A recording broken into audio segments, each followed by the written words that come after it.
कहते हैं चतुर नेता वही जो उल्टी हवा को अपनी ओर मोड़ने की कोशिश करे, जो खुद के विरुद्ध प्रशासनिक कार्रवाई पर जनता के बीच उसके हक की लड़ाई में अपनी शहादत का मुलम्मा चढ़ाने की कोशिश करे। और कुछ ऐसी ही चतुराई गाजीपुर के सांसद अफजाल अंसारी ने दिखानी शुरू कर दी है।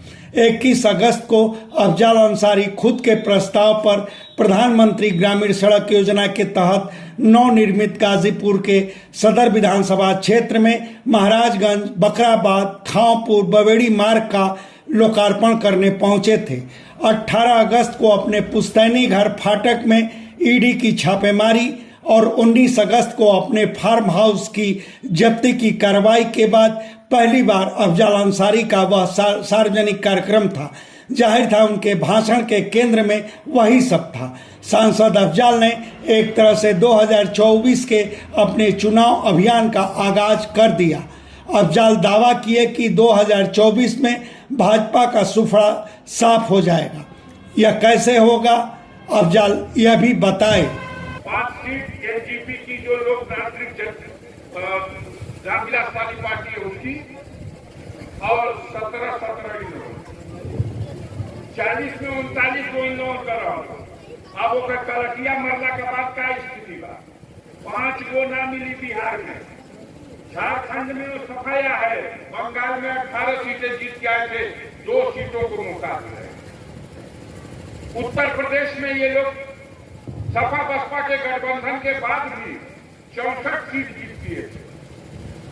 10 बसपा, 5 सपा और 1 कांग्रेस सोनिया गांधी, अब 64 सीट जीत गई रहा। आज उत्तर प्रदेश में भी उसका असर पड़ा है, आज गुजरात में उसका असर पड़ा है, आज महाराष्ट्र में पूरी तरह से शरद पवार और शिवसेना के बीच में जो मराठा शक्ति है वो बढ़ जाती है। मतलब पहली बार ऐसा होने जा रहा है कि शरद पवार और शिवसेना और सब मिलकर के शायद एक प्लेटफॉर्म पे आए। देखिएगा आगे होने वाला है, हम तो अभी बस अंदाज अनुमान से बता रहे हैं। एक माहौल बन गया है। अफजाल ने कहा, मैं वसूलों वाला शख्स हूं, मैं गरीबों के हक के लिए लड़ता रहूंगा और उन्हीं सब की सजा छापेमारी जब्ती के रूप में उनको मिल रही है, मगर वह अपने वसूलों से पीछे नहीं हटेंगे। लेकिन मैंने कह दिया है कि मैं दूसरी मिट्टी का बना हूं। एक उसूल है, एक सिद्धांत है, 40 साल से जुल्म, जाति, अत्याचार और सामंतवाद के खिलाफ लड़ता हूं, गरीबों की मदद करता हूं। जहां भी गरीब पे अत्याचार होगा, आधी रात को उसका आंसू पोंछने का काम किया था और आज भी करूंगा।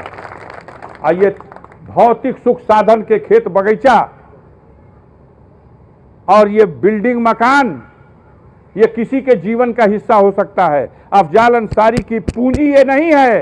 तुम खुश हो लो कि कुर्की करके हमने उसको कंगाल कर दिया। मेरी असली पूंजी है गाजीपुर की गरीब जनता, जिसको तुम्हारे बाप की सरकार भी नहीं कुर्क कर सकती। तुम्हारे बड़े बड़े सूरमा आए और पंजा लड़ाए और गए, और फिर समय 24 में आने वाला है। ऐसी रचना होगी कि कोशिश करूंगा कि पूर्वांचल में उसी तरह से, जिस तरह से विधानसभा में नील का रिजल्ट रहा, वही लोकसभा में भी नील का रिजल्ट है। और इसी की बेचैनी में परेशान बाणसों कि कैसे इन लोगों को पस्त किया जाए।